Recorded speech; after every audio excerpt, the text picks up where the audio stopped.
Back in early 2025, I started playing Unsought because of its absolutely fantastic visuals and vibe. It's kind of like if Boogie Pop Phantom, the 90s version of the anime, and Siren had a baby that was then raised in the pits of Japanese mythological hell. Interested yet?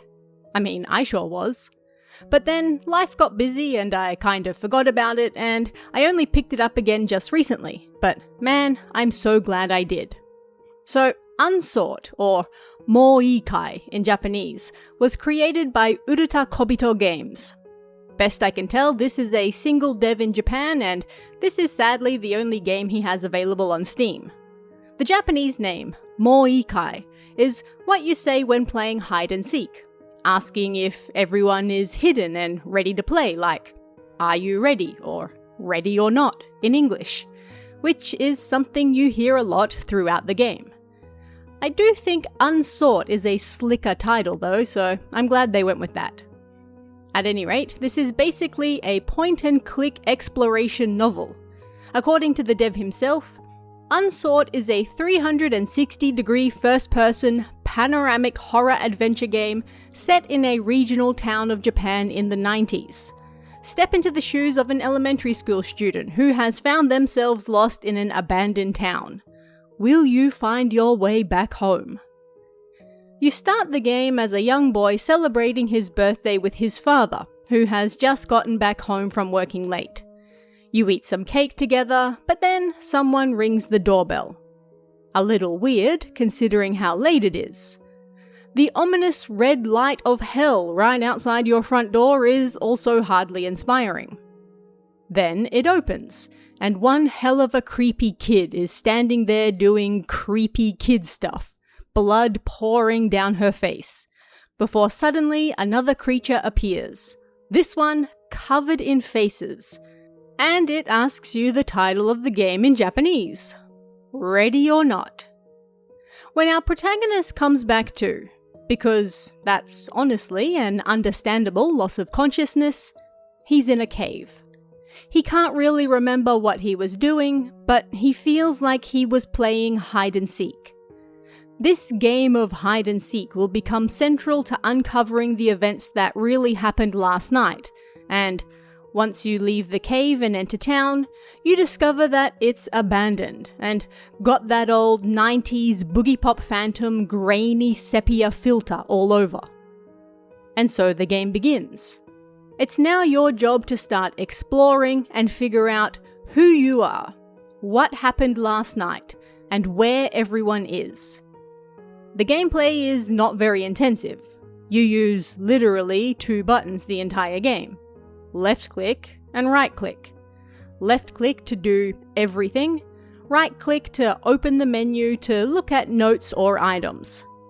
It's sort of like a point-and-click adventure game, but you're in a 360-degree environment. So you look around until you find something you can interact with, and then you'll usually have a choice to either look at it first or straight up interact with it. And that's it. That's the gameplay.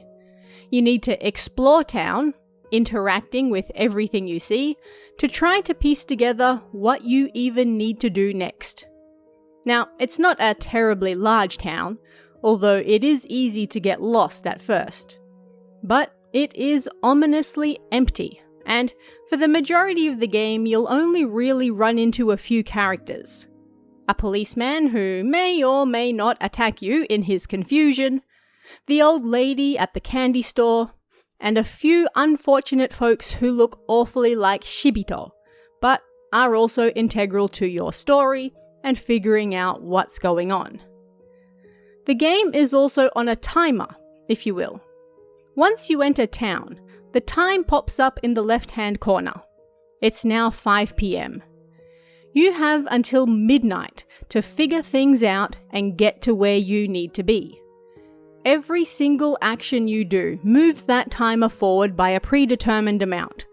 But sometimes you'll also find books or manga that you can read to progress time even faster if you want to skip ahead a little. Some events are time-gated, so this can be useful to jump ahead if you need to. But keep in mind, you need to get everything done by midnight, so it's probably not best to spend 5 hours reading in the school library, as nice as that might be.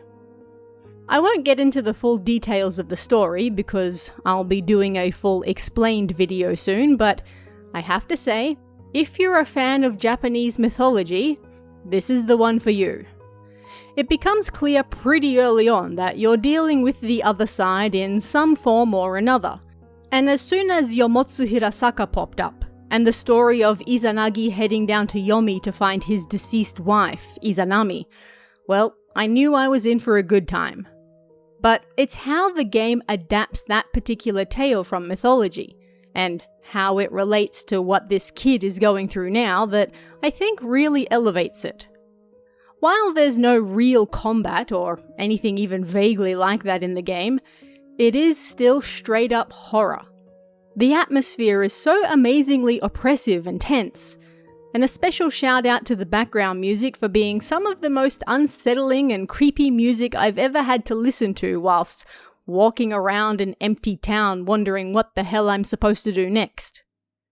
There were also several moments where I got jump scared bad enough that my cats came running to check on me, but they are so incredibly few and far between that it makes them extra effective, especially with how tense the music constantly is. It's like you're always waiting for something to happen.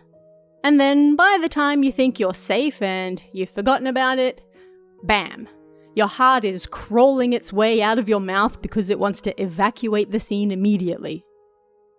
The big bad of the game is, of course, the monster covered in faces that you encounter right at the start of the game. Who or what is this thing? What does it want with you? Why does it carry on like it's playing hide and seek with you? Why does it keep popping up around town? How can you defeat it, if that is even at all possible? Well, you have until midnight to figure it out, but I absolutely adored the design of this creature. Very creepy and unsettling. That being said, the game has 3 different endings. You have to meet certain conditions for each one, but on top of that, there are also 3 separate achievements, or extra things you also have to do in the game, that are necessary for you to unlock the secret scenario at the end that explains everything. While I won't get into story spoilers here, if you're interested in those conditions, I'll quickly lay them out here. If you'd rather not know and figure everything out yourself, you can quickly skip ahead to the next chapter. First, if you make a save at the school, you can use that to get all 3 endings and all 3 achievements, so you don't have to constantly redo the start of the game. For the first ending, you have to meet your friend on the school rooftop, then go home and wait for your father to get back shortly before midnight. You can speed this up by reading the manga in your bedroom, which skips time ahead 10 minutes each time. For the second ending, you again have to meet your friend on the rooftop, and also read the books in the school library. Now you'll be able to visit the shrine and donate 10 yen to ask for a comb. With this comb, you can finally pass through the cave near the railway crossing. For the third ending, you have to not meet your friend, but everything else is the same as ending 2. Read the books, go to the shrine, get the comb, then go through the cave. As for the 3 achievements, one of them you should get naturally just by getting the first or second ending. You just have to meet your friend on the school rooftop. Other than that, you need to basically adopt a stray cat, and you do this by finding money. 10 yen coins are available all over the map, but especially check the vending machines, and your father's jacket at home also has some. And then you go to the candy store to buy some cat food.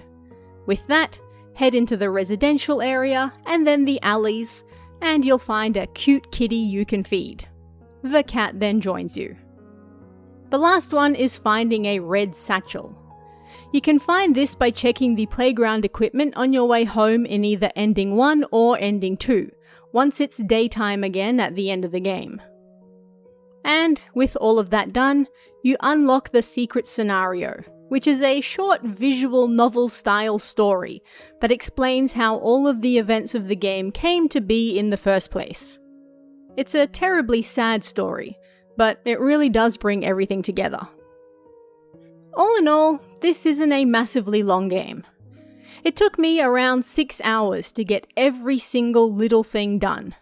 And probably an hour or so of that was me wandering around trying to figure out what I was supposed to be doing, because the last time I played the game was over a year and a half ago. It's also not gameplay intensive, so if you want something quick and easy to burn through some time here and there, this is great for it. You're mostly here for the vibes and uncovering the both sad and horrifying story. So if that suits your current mood, it's hard to go past this one.